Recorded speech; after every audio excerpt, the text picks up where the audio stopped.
Hey there guys, welcome back to another video. So today I wanted to talk about how to gain horsepower out of your 323 or 328 model E46. These two models are known as the underdogs for being base models and slow and all this nonsense I hear. They're always being bashed basically. The 323i, it has a soft spot in my heart as it was my first ever E46, which today is my race car build. I still have it 5 years later. This is my daily driver, which is also a 323i sedan, manual transmission. That's a big thing. Manual transmission, right off the bat, is a great way to start. Okay, so right off the bat, these 323i, these 323s variants, CII, whatever, they have roughly 170 horsepower from the factory. We're then going to jump ahead of time into the 325 E46, also a 2.5 liter. They made roughly 184 out of the factory. So, how did BMW do that? They are different engine families, although 323, 328, 325, and 330s, they all share the same engine block and cylinder head. Just because they changed the name of the engine family doesn't mean that the block has changed. Doesn't mean the block was changed. They changed some internal parts and external bolt-on parts. So, the first steps into getting horsepower from your 323 would be to using parts from the M54 engine family. Starting at the air filter box. That's right, the freaking air box. On the 323 and 328, which I have one back here, it's freaking stuck. Okay, so here's your air box for a 323 and 328 E46. If you compare this to a 325 or 330 air box, you notice that the 325 and 330 got a much larger size box. I also believe the filter is had to be larger. Also, on the 323 and 328, you have one single inlet here, which is part of a snorkel assembly, leaving the airbox.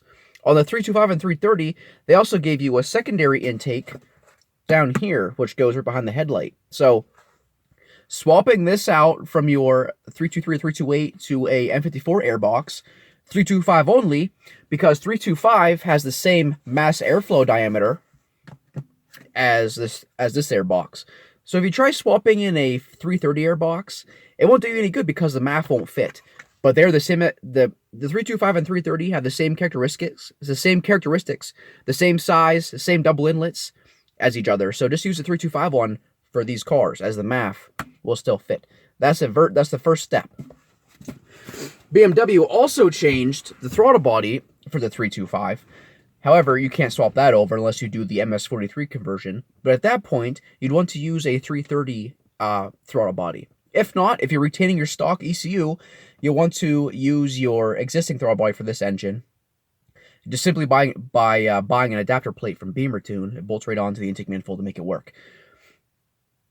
The next part after that would be the intake manifold. That's what you ultimately want. That makes the biggest difference. Allows the engine to breathe, as the intake manifold on a 323 and 328 are severely restricted. The 328 especially, that engine is so badly choked, it has such vast potential. BMW used the same intake manifold from the 323 to the 328. The same intake manifold from a 2.5, which is choked, and they also put on the 2.8. That engine can't breathe, so the intake manifold differences lie at the ports at the cylinder head. They are enlarged and the same size on both the 325 and 330. They also changed the throttle body port bigger, 330 having the biggest throttle body port. They also changed the size of the DISA or DISA. The DISA size of this car and a 328 are the same. They're small. You compare that to a 325 DISA, they're significantly bigger diameter-wise. Also, the flap got longer. The 330 has the longest flap.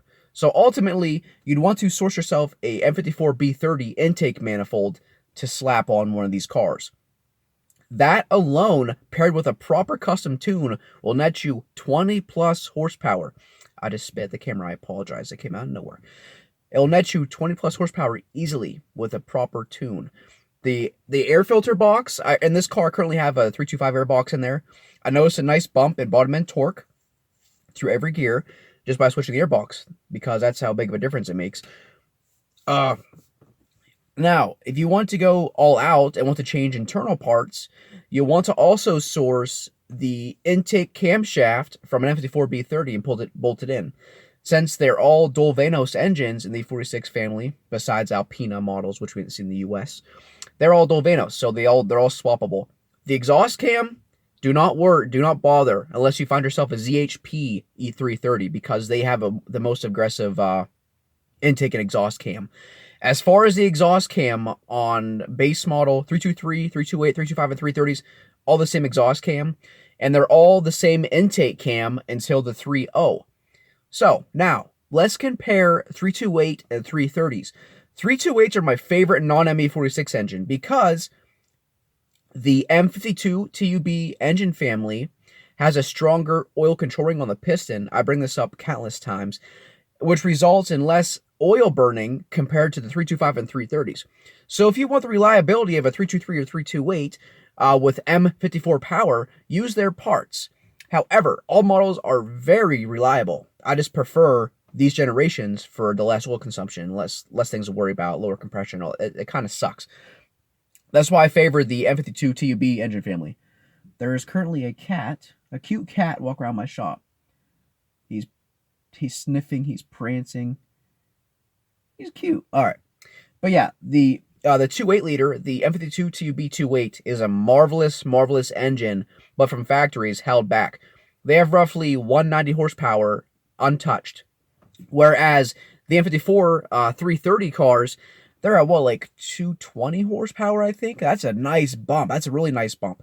Again, how did BMW do that? Because the 325 was a successor of the 323, while the 330 was a successor of the 328. So, the reason why we go back to the 328 is because it has a forged crankshaft, just like the 3.0. However, you can rev it higher. The 3.0 was notorious for having harmonic issues in the higher rev range, so we resort back to a M52TU 2.8. Also, because the bore and stroke of the 2.8, I'm sorry for repeating this, my previous viewers, they all know I keep saying this, is a square setup. It's 84 by 84. The bore matches the stroke. Very nice, well-balanced engine. A 2.8 liter is what you want. A 328 E46, now that's a fucking car right there, baby. Let's go. But no, it's a great engine. They're all great engines. I just favor the 2.8 out of them all in the lineup.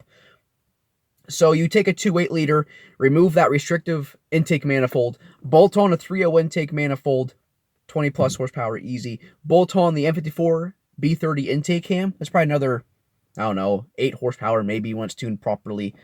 That is the biggest thing. The reason how BMW got this power out of these inline sixes is updating the parts. The 323 and 328, they were like the first ones in the basket. You know, they just got parts thrown on.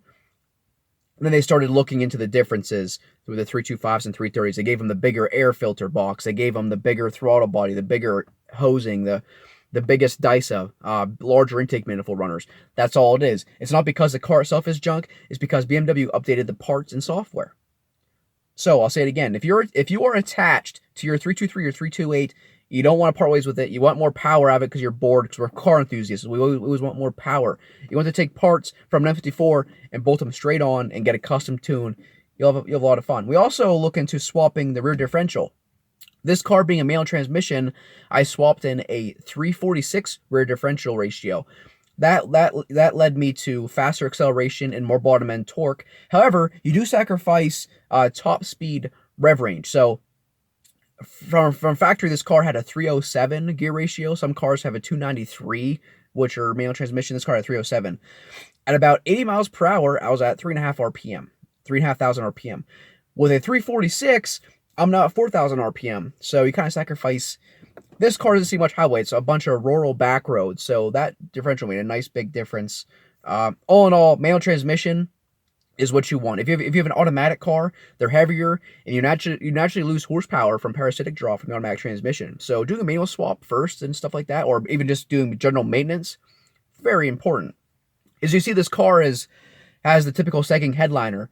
I don't care about this stuff. I originally bought this car for a parts car, but I got attached to it. Surprise, I got attached to this car, so now I'm putting this work into it. A 323 with 3.0 bolt-ons and a custom tune.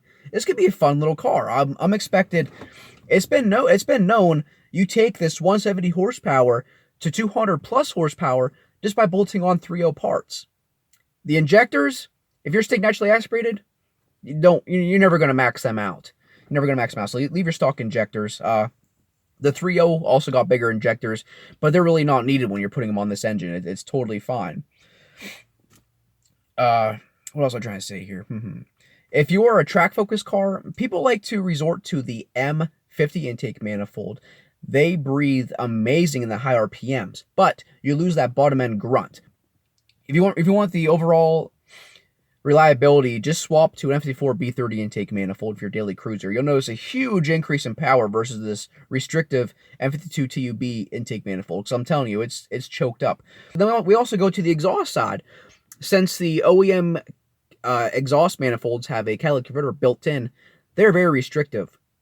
They're not really well designed for power. So simply even swapping to a catalyst long tube header, you can net results of 5 to 10 horsepower with a corresponding tune. This is a huge thing. If you're just bolting on parts to your engine and not tuning it, don't expect much. It ultimately relies on your tune. Here's a little quick tip for you. If you're trying to source yourself a M54 B30 intake camshaft, do not go by the part number on the camshaft. There's gonna be like a 7-digit number towards the back of the camshaft back here somewhere. Do not go by that. If you were to look up in Google part number for a B30 intake camshaft, people think that's a part number. It is not. That is simply a casting number. From my own experience here at the shop, I have a 2.5 cam, a 2.8, and a 3.0. They all have the same exact number on them. But the 3.0 is in fact different, is the most aggressive, has the largest lobes. You want to measure with a micrometer or something or compare, you know. But once again, that number on the camshaft does not dictate if it's a 3.0 intake cam. That is not the part number. That is simply a casting number. It will match other camshafts. So there is no physical part number on that camshaft that tells you, hey, this is 3.0 camshaft. There's nothing on there that tells you that. So just be cautious, okay? And also another little quick note for you is that rubber holder on the bottom of your airbox right here, that is on the frame rail. It is different compared to a 325 or 330. So if you're doing the 325 airbox swap, you also want to make sure you get that rubber piece. It holds a heater hose as well, I think, on the body there. But it is different. The hole for the peg is in a different spot for the 325 airbox. So make sure you get that little rubber piece as well. Alrighty guys, that just about wraps up today's video. Once again, just to recap, if you're looking to increase horsepower from your 323 or 328 model E46 by simply bolting on M54 parts to your engine, you'll notice a nice bump in horsepower. Hopefully you guys learned something today from me. I love sharing my knowledge whenever I can with you guys, and hopefully you guys can understand whenever I speak, because I naturally talk very fast.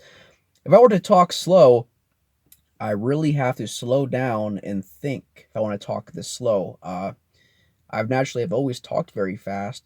Me talking like this right now, I'm trying my hardest to talk slow. As strange as that sounds, my brain races about 1,000 miles per hour, 24/7. So talking fast is actually how I always talk. But all right, I'm done. So until next time, I'll see you guys later. Have yourselves a good one.